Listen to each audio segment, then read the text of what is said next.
Welcome, everyone. We're going to allow a few moments for others to join us, and we'll begin momentarily.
Good afternoon to the Alumni Lecture Series. I'm Heather Belgian with the YSU Office of Alumni and Events.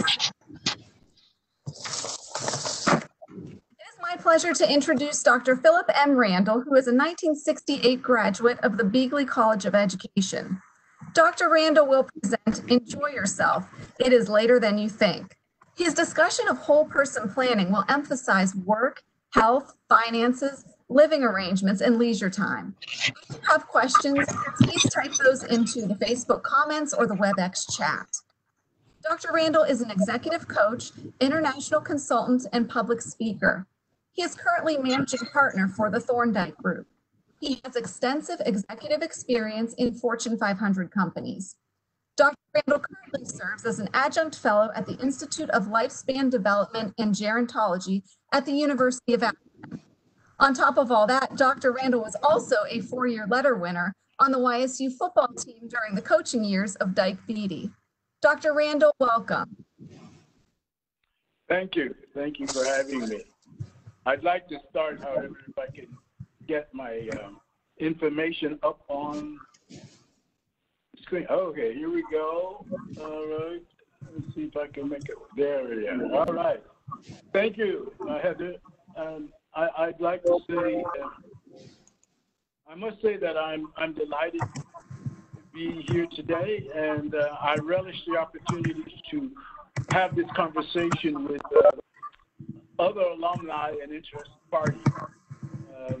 I want you to know, in terms of the personal level, that I'm actually homegrown. I grew up in Youngstown. I'm a product of the public school system, having graduated from the Rand High School, which of course has been torn down. At the same time, it resides in my mind, all those years I spent there. But I have, it would be irresponsible for me in this particular conversation not to acknowledge what is happening in our world today. So I'd just like to take a moment to speak to that. I come to this conversation with both despair and sadness about all of that. But I hope that this particular conversation, we can offer it as a respite from what's going on outside of us and in our country today. So I would say, thanks for joining the conversation. I wish to discuss the various components of whole person planning, of which I'm primarily an author, in that the issue of primary whole person planning has evolved from the concept of retirement planning, which I'm sure many of you have had the opportunity to think about. But the various aspects of whole person planning deals with the issues of health planning, money planning, living arrangements, and leisure, as Heather announced. However, what is very key in all of this is the issue of paying attention to the requirement of planning. And that has to do with the question, answer the question, what am I planning for? So many of my clients are at the latter part of their lifespan, which they say, let's assume they're in their 50s, 60s, 70s.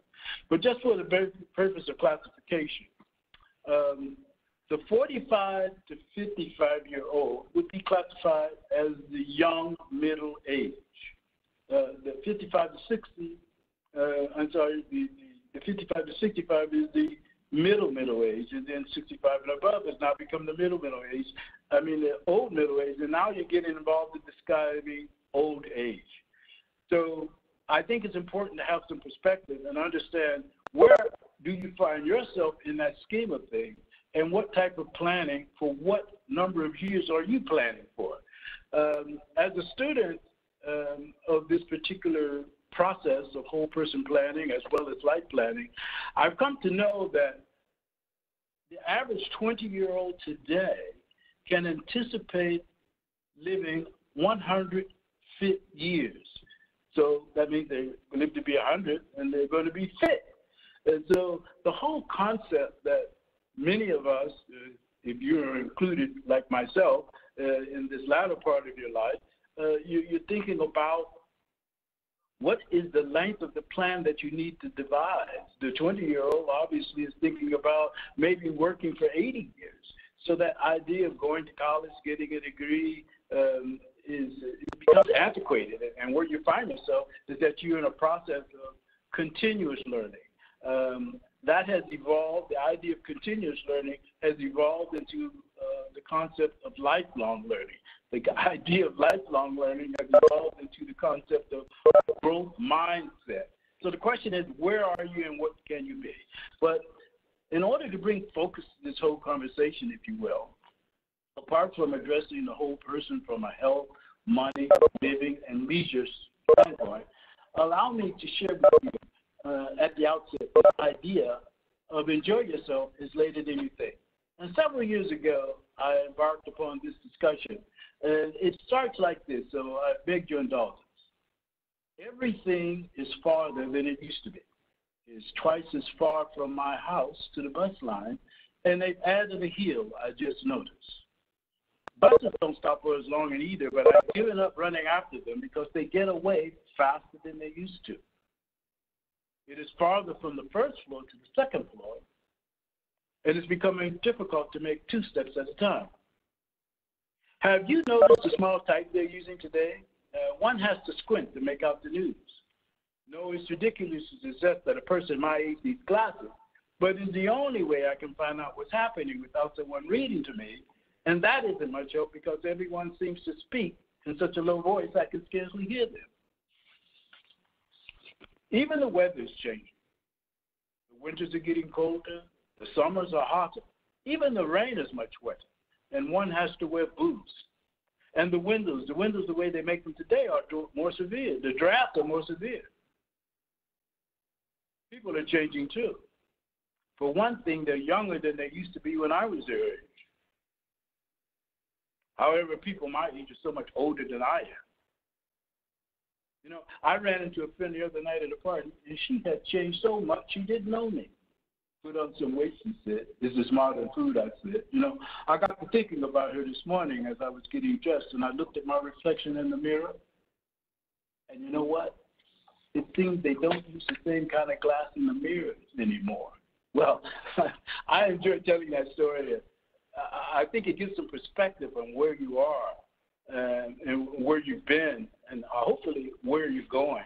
And in the spirit of where you're going, what we've been besieged with by the whole financial planning community is a one dimension of who we are.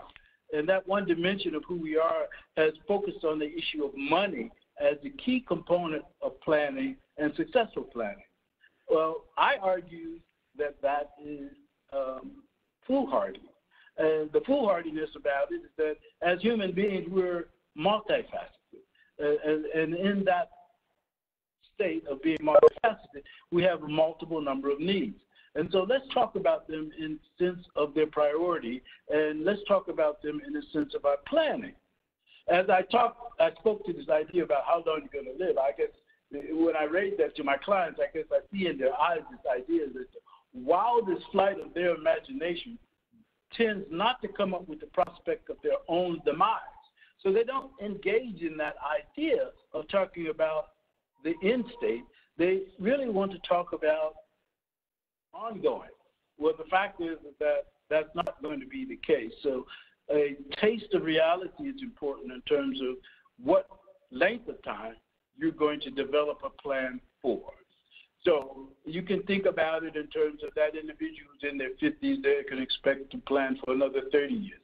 The person that's in their 60s, they can expect to plan for another 20 years. The person in their 70s, they might plan for another 10 to 15 years. The reality is where you find yourself, and the reality is being cogent about the time for which you're developing the plan. Having said that, let's look at the basis of it all. Let's look at the idea of health planning. And so when you think about health planning, I want you to know that there's sort of two basic types of aging. One of them is called primary, and the primary aging has to do with the basis is which your lifespan was established at conception while you're in your mother's womb. Secondary aging is environmental. It has to do with all those things that happen that split second after conception. And so in the case of primary aging, you'd have very little control. If you did, the opportunity would be to select your parents, and that escapes us all. So the responsibility that you have in order to manage your length of life as it relates to a foundational issue of health planning is managing the environmental aging factor. And there are things that you have control over: diet, exercise, and stress. Now, in the case of diet, and now please, this is going to sound like an oversimplification, but for the purpose of expediency, just let me give you the context. You can go and investigate what I'm about to say as much as you wish. As we think about diet, it really relates to this: sugar, salt, and white flour. The extent to which you take sugar, salt, and white flour into your body impacts your length of life. And that is further aggravated by animal fat. Now, I'm happy to hear from anyone on the call who would like to debate that issue. We can actually get the evidence and put it in front of you should you want to. But let's start with diet. The second thing in terms of your environment that you have control over is the amount of exercise that you're involved in. Obviously, we're not in a group and we're not in person. If we were, I'd give you some exercises that you can actually carry out. But one of the key items that we've learned from the research is about walking.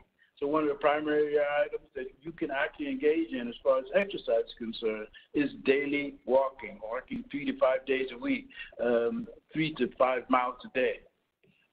At a gait of about 15 to 18 minutes per mile. I won't get any more specific than that, but that's the basics that you can start. You can actually find that as well in the literature.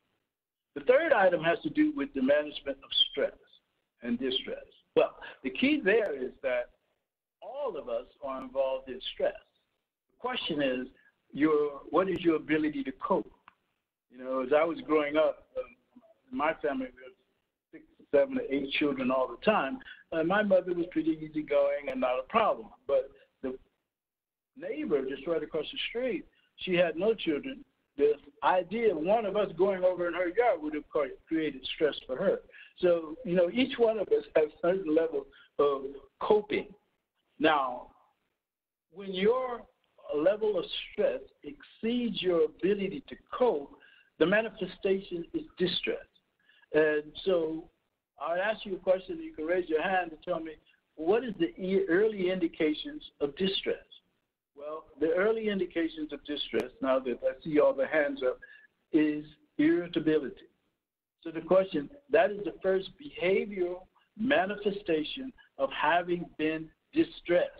What is distress? It's the extent to which you exceed your ability to cope. So we all have stress, but at some point it becomes distress. The early behavioral manifestation of distress is irritability. So the question is, when was the last time you were irritable? That would be the next question.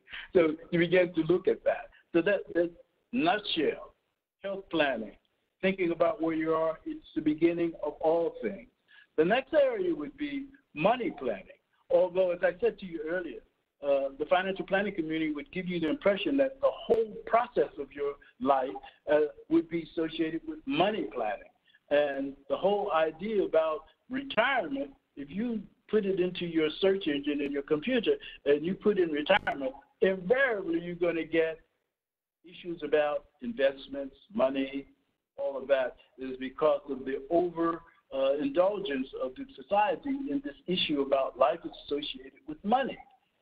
What we now know that's not true. All of those of you who are in the process of latter part of your life, if you're preoccupied with the issue of money, it merely is preoccupation, but the issue of money becomes subordinate as soon as they tell you you have this particular ailment. You want to know more about the ailment than about the money. As far as money is concerned, in an issue of retirement planning, there's a traditional model that's used. It's called the three-legged stool. The three-legged stool would become sources of income in this stage of your life. The three-legged stool is related to pensions from your employer, Social Security that you earn, and then your own personal savings. Now, when I first started doing this kind of work, I'd say back in the late 70s, 80s, the employee pension was something that was available to most people. But today, the employee's pension has been replaced by the 401k. The key takeaway about money planning and the pension is that the 401k does not provide the same security and benefit as the qualified pension did. However, the next leg of the stool is Social Security. Now, most of you have been contributing to Social Security much of your work life, and it becomes the payout is all triggered by the amount of money that you paid into it for your highest 35 years of work. Well, whatever that amount is, what we now know that Social Security, it may be something that's questionable whether it's going to be with us for the future. The research actually shows now that after 2035, 15 years from now, I'm sorry, this is 2020, so 15 years from now, my math is correct, the Social Security will look what? Will provide reduced benefits compared to the benefits that recipients are receiving today. You can expect that to occur in the next 15 years. So if you're thinking about that leg on your stool, it is likely that it will be a shortened leg just by virtue of living that long. The third item has to do with personal savings. And what I find is that too often people aren't doing an adequate job of building that leg on this stool. But the traditional model for money planning is the three-legged stool. So now we have in front of us health planning, and that is about secondary aging factors and taking control of your life. And then we're now talking about money planning, and we talk about the three-legged stools, and you have three areas that you can control. But then when you take a look at that employee savings component, I actually have distilled the whole process around employee savings in three terms: risk, return, and liquidity. Now, liquidity is a polysyllable word, and it causes a lot of confusion. While risk and return, people get really quickly. They understand what that means. But anything, excuse this generalization, anything that you value and you want to see it grow, you want to look at these three components: risk, return, and liquidity. Let's just give a definition. Is the liquidity is the extent to which, or the quickness at which you can turn any investment into money, into cash. So risk, return, and liquidity. If you take these three things and you apply it to any decision you're making about your money, then you would be in a good place. So as a part of sources of income, when you talk about employee savings, your savings, the three items you want to look at is risk, return, and liquidity. Let's look at some basic items just for the sake of getting some perspective here. A basic item that people, let's say you want to buy a home. And that seems to be a myth of sort that has been sold to the American society is home ownership, right? So everybody wants to own a home. So let's look at it as an investment. What's the risk? High, medium, or low? Well, basically people say, oh, the risk is low. And they say, what's the return? The return is high. Well, just remember a basic rule of risk, return, and liquidity is that the risk and or the return is in direct proportion to the risk. The idea is that if you have a high risk, you're likely to have a high return. But in the case where risk is not in direct proportion to return, the other variable that comes into play is liquidity. How quickly can you convert it into cash? So let's look at your home. You buy a home, you live in it, and you say, well, I'm doing it for a return, an investment. And let's say the risk is low, and you keep it for 20 years, you get a large return, high. But what's going to happen? If the risk is not in direct proportion to the return, then they're going to hold your money. What does that mean? That means that it's going to take you a while to convert that investment into cash. That means you got to sell it. And so there's a period of selling. So you can look at the data and say, how long does it take someone to sell their home in the community in which you live? So risk, return, and liquidity, those are dynamics that are always operating. And I say to you, at the risk of insulting your intelligence, these are three fundamentals that are related to the issue of the third leg of the stool in which you are being held accountable for over the course of your lifetime in money planning. I actually argue that you can use risk, return, and liquidity to apply to anything that's important to you. What's the risk? What's the return? And how quickly can I convert it into cash? Those are the fundamental questions. And by the way, you can go to your financial planner, and anytime your financial planner, if you have one, you ask them about the investment that they're recommending. These are the three questions that you want to ask. What's the risk? What's the return? And how quickly can I convert it into cash? Okay, let's go to the next area, which I think that after thinking about health, after thinking about money, and note that money in the whole person model is second to health. Once your health is a problem, perhaps money does surface, but trust me, health is key and primary prior to money. The next area, of course, in terms of whole life person, are your living arrangements. Not only where to live, in terms of housing, the question of relocation, but with whom to live, in terms of relationships. Arguably, the issue of relationships is not only an issue everywhere. You know, the young people now call relationships the short for relationship for ships. So you're going to get involved in shipbuilding. And so let's assume that your shipbuilding is one that has the mathematical arrangement of 50-50. All of your relationships are 50-50. Well, I'm suggesting that all 50-50 relationships are doomed for failure. And why does that count? Well, why is that? Because when you bring two absolutes together, it causes nothing but confrontation. So in order for a relationship to really work, it will have to be something like 60-40 or 70-30 or 80-20, right? And for that to work, there's three ingredients that are necessary. One ingredient is that one of the persons in the relationship must have the capacity to give, in the case of the 60-40, to give the 60, right?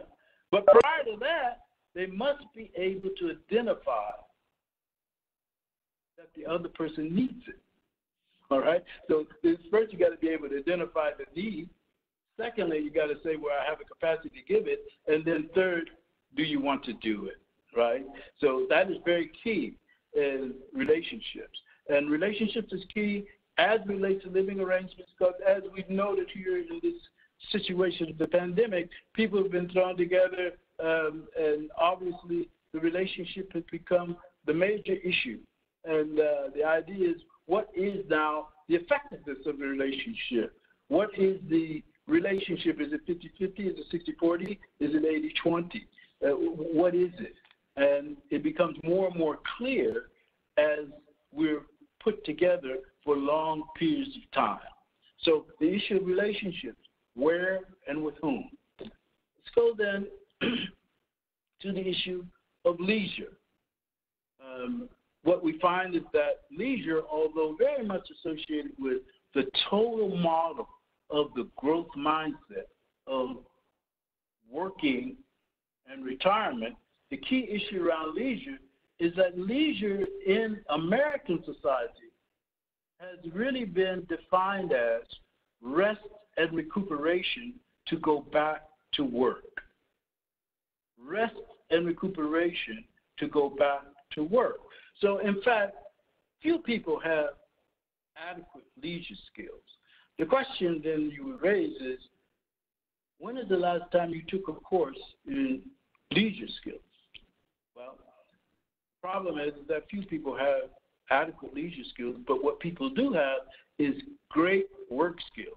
And why is that? It's because work in American society has been socialized activity. What do I mean by that? It means that you and me, we have been socialized to be workers. Right? In order to be good, feel good about ourselves, we need to be working, right? And so having a job and getting a job, getting a good job, and working a long time is all makes us feel good about ourselves. Society likes it. I think that's the right thing to do. And so as a result, the prospect of you not working is not something you really work on because most of your life has been consumed in being a worker. And so much of your need gratification is being satiated by work. How does that play out? Well, that plays out classically. And typically when I'm running a workshop like this, I really ask people, what do they get from work? And the people talk about the social relationships are at work, the self-identity is at work. So the question then becomes, if you're going to stop working, who are you going to become? Oh, you're going to become a person of leisure. Oh, okay. All right. Then the second is, if you stop working, what is going to be the source of your relationships? What is the source of your identity? What is the source of your value? What is the extent to which you're able to make contributions?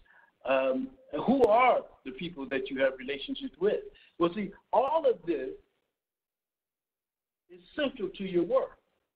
All of this is a part of the socialization and growing up in American society about climbing that invariable ladder.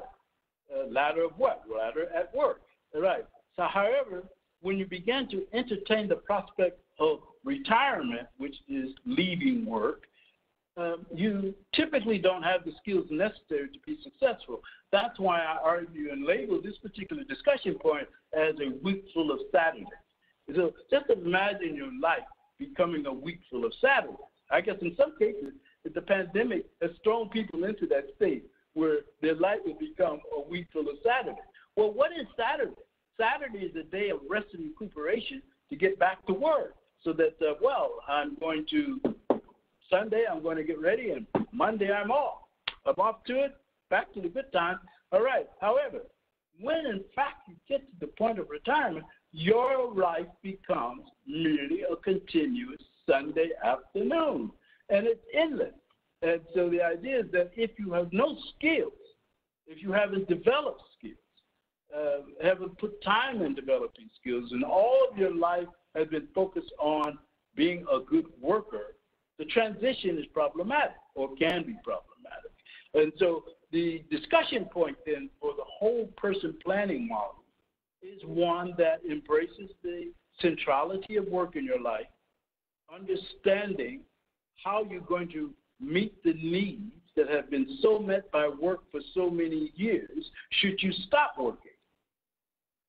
That is one of the fundamental questions all of my clients are asked. And the reason why you ask that question is say, well, just think in the future. 10 years from now, you haven't been working for 10 years. What does it look like? What are you going to be doing? It's not a matter of looking at, well, what am I going to do? It's more of a matter of trying to rehearse what you're going to do today so that you can think about it and be prepared about it. So the idea of preparation is really preparing a lifestyle that's absent of work. Well, many of my clients decide, well, I'm not going to stop working because I don't know how to do anything else. All my life has been focused on working, so I'm going to continue to work. I'm going to die with my boots on, in effect, because that person, much like many of us, have not developed good skills away from work, because work merely becomes rest and vacations really, or leisure really becomes rest and recuperation to go back to work. So let's then take this concept. Let's see if we can get to the concept of leisure time, the prospects of a week full of Saturdays, living arrangements, where and with whom, the priority of relationship construction, money planning, understanding the relationship of risk, return, and liquidity, and the three-legged stool, the extent to which you need to begin to make the legs on your stool substantial, adequate, and stable. And then the foundation of all of it resides within this question of taking control of your length of life. And the manner in which you do that has to do with diet, exercise, and the management of stress. Now, I would argue at best, this has been a synopsis of a process that I take my clients through in an analysis. Now, hear me out. The process is not one where you just bring in one member of the family. Many times, the husband and the wife, where that is the traditional relationship, come to participate in the planning jointly. In the case where they have children at home still, that child is also a part of this discussion. Why? It's because the decisions that's being made in whole life planning or whole person planning impact not just the individual, him or herself, but all of those individuals that come in contact with and depend upon that relationship. So the model of planning becomes whole person to the extent to which the viable relationships are all considered in the decision making. So, having said that, though, in terms of putting this on the table as an opportunity for us to discuss more fully, I would bring to you this point, Heather, that we would entertain questions at this juncture. Is that acceptable here? Yes, Dr. Randall, we do have a couple questions. Of the plan areas that you discussed, are there any areas that people neglect most often? Oh, that's an excellent question. And I can take you to the place where what people tend to neglect most often is leisure skills and relationship construction. Let's take a look at relationship construction first. In many cases, the individual is in a relationship. However, most of the needs of that person is not being met by the other person in the relationship. Most of the needs of that person is being met by work, right? So the person is not really demanding that much from the other person in their life. They're getting many of their needs met by work. However, if and when they stop working, they then turn to the other person for need gratification. They would turn to them, however, the construct to support that aren't present because they haven't been built, nurtured over the years. So it's more like a re-meeting, a renegotiation around what needs to be done. And then, of course, the other one is about the predominance of work in one's life, recognizing that predominance, and then developing skills to replace work if, in fact, that person chooses to stop working. The research shows, however, that, well, let me just give you some perspective. Let's say this is 1980. In 1980, you did research on individuals 55 and above, and typically that person, 50% or above, would say, when I reach age 65 or 62 or 65, I'm going to stop working. All right, that's what they say when they're in their 50s. However, when they get to their 60s, they don't stop working. So what has happened is that 1979, we fast forward to 2000, you ask those same people, and they now say, I'm going to continue to work.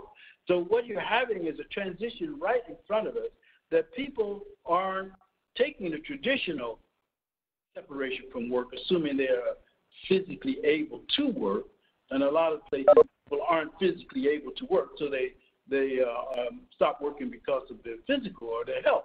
However, in the case where the person has a choice, what they're now choosing to do is to continue to work and not separation work. So the two key areas that I would present in terms of what I've witnessed is the transition from work to non-work prospectively, and the construction of reliable and substantial relationships outside of work, the social aspect that is not going to be met by work, but needs to be met by people that's in the orbit of the now non-work. As a follow-up question, Dr. Randall, someone in WebEx is asking, where does one learn leisure skills? I'd like to hear some examples of how Dr. Randall sees people successfully develop these skills. Yes. So the issue about leisure skills, let's talk about leisure is something that you do outside of work. If we look at that definition of leisure, but the point is that leisure as a result, as a skill, because it's really been a manifestation of something that you do to rest and recuperate to go back to work, then if you take that labeling away, what you find yourself in is talking about how do I effectively utilize my time toward what end? So the idea is that what is it that I want to be? You have to ask that fundamental question again. When I talk about lifespan, it's no longer just leisure skills. It's what do I plan to do with my life? What does it look like? So we find people, and the moniker that's out there today is called the growth mindset. The other one is continuous learning. The other one is lifelong learning. The point is reskilling, not necessarily on leisure skills, but reskilling generally. Reskilling for what? So let's assume you got an undergrad degree and you became a school teacher. You worked as a school teacher for 20 years, and then what else do you know how to do? Well, you can always go back and learn a new skill. So what skill is it? Is it a skill for doing something away from work, or is it a skill of doing something that is in fact work? So the idea is that now you're at a conundrum of what's the difference between leisure and work. So the idea is that it's not that any longer. It is more about using your time effectively for what purpose. And if your purpose, that's because at this juncture, you're able to make a conscious choice whether to work or not to work. And I'm arguing, of course, that much of your life, you haven't made a conscious choice to work or not to work. You've been, if you have grown up in America, you've been socialized to be a worker. You're not doing active thinking about it. You're doing it because you've been educated, socialized to be a worker. And only in the latter part of your life, the prospect of a question to ask yourself that question about working.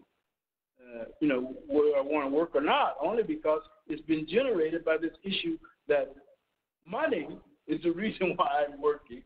I'm no longer going to get money, so why should I work? Well, if it's a matter of trying to decide on what skills to develop, you might want to develop a skill that could get you money, if in fact that's your motivation, as opposed to relationship, as opposed to identity, self-worth, motivation, all of those social dynamics that are present that are typically fulfilled by a work life.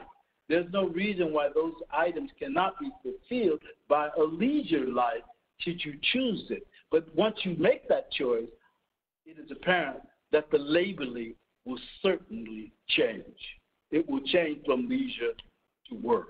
It may change from leisure to engagement. It may change from having a life that's consequential. And so what then does a consequential life look like? right? So I actually get involved in what we call future search with my clients around thinking about the idea of what does a consequential life look like? What are the consequences of a consequential life so that you can think about having one? How does one have a consequential life? And what then is the plan for doing that? Obviously, a consequential life is not just about money. Obviously, a consequential life is not just about your health, although it's fundamental. It is obviously a consequential life is not just about leisure. The idea then, it is a combination of those items because it's complex, just as you as a human being is complex. The complexity is thinking, what is this life that I'm living and how does it become consequential? Answering that for yourself. So it is not necessarily a future search around what does it look like. It's actually identifying what it is so that you can rehearse it. It's really in the rehearsal, the excitement, the enjoyment, the fulfillment of that particular consequential life, if you will. Notice that it is no longer just a matter of leisure. It's a matter of occupation. Thank you. And does spirituality play a role in whole life planning? Excuse me for not talking about it. Indeed, spiritual life is key. Why is it key? It's because it really talks about a part of the whole person. I choose not to talk about it actively. However, it is present in the concept of health planning and talking about the issue of spirituality associated with one's health. It has to do with their mental health, if you will. And so I would argue and present that the issue of spirituality is a key component in mental health, and it is clearly a foundational component of health planning. Okay, and one final question, Dr. Randall. Are there approximate ages that people should begin to address these areas of planning, or is it something you want to do as soon as you're aware that it's important? Well, again, that's an excellent question, and if I haven't answered that already, let me restate it. Typically, when we're involved in whole person planning, the intervention is at various points across the lifespan.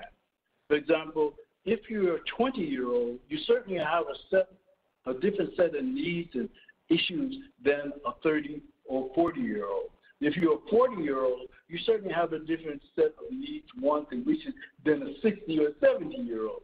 So it has to actually occur, the planning has to be focused on where you find the client. So if the client is 20, they're typically talking about relationships, marriage, family building, those kinds of questions for themselves. However, if I'm working with a 20-year-old, I'm thinking about them doing their rehearsal or future search about what is it that they want to do with their life. So often people think about, well, what is the work that I want to do with my life? Well, the question that I'm raising is, what is the consequential life that you're trying to develop? Think about it. And then we begin to build that life around the consequences that you've expressed and what your life could be. So I tend to take a 10 to 20-year perspective in each case and find my client at that point to revisit it every 10 to 20 years, because what happens is that over the course of time elapsed, we become different people. If you look at it from a Darwinian standpoint, adaptability is the issue of survival of the fittest. If you're unable to adapt, obviously you're not going to survive. However, in the case of individuals as they evolve over time, we become different people. And as a result of becoming different people, our wants, needs, and desires also change. So it is a process of life planning, whole life planning, to continue to reevaluate and reestimate what is the consequential life is for you. For example, I have several clients who at one point they want to get married, they got married, and for some reason that marriage didn't work out, and they began to rethink what marriage is for them and what a consequential life is, and how how does marriage weigh or value in a consequential life, and they get married again. And so the idea is that when they were 20 and they were thinking about marriage, it was very different than when they're 40 and thinking about marriage. Just imagine, not too long ago, our parents, they were thinking about marriage forever. However, people on average only live to be 40 years old, so forever wasn't very long. But today, when you think about it, it could be for 40, 50, 60 years that you could be married to that person. The question becomes, what is it that the two of you are trying to result in your status of a consequential life? What is it that you're trying to build? It is not a matter of happenstance. It's a matter of planfulness. It's a matter of thinking about it and then rehearsing it over the course of a lifetime. So, yes, there are various points in a lifespan where reevaluation should take place. Circumstances catalyzes reevaluation. The important message here is that over the course of a lifetime, we actually become different people. So who we were at 20, we're no longer at 60. Thank you so much, Dr. Do you have any closing comments that you'd like to share? Well, in this business that I've been involved in, it has to do with lifespan. And there's always this statement about what life would be. And the idea is that, I think it was shared by an English philosopher by the name of Russell Johnson. And he said, "He who would live old age in honor and dignity must, when they are old, remember when they were young.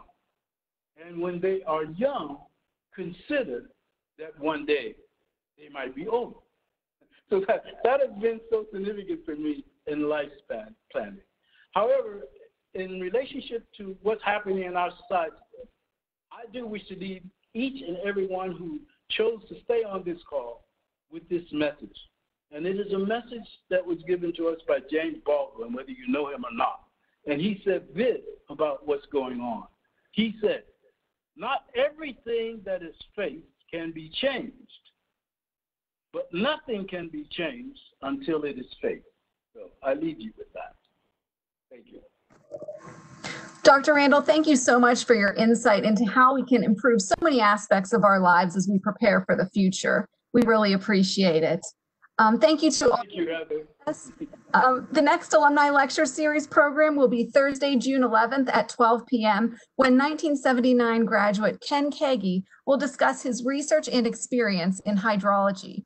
Thank you for joining us. Have a great day.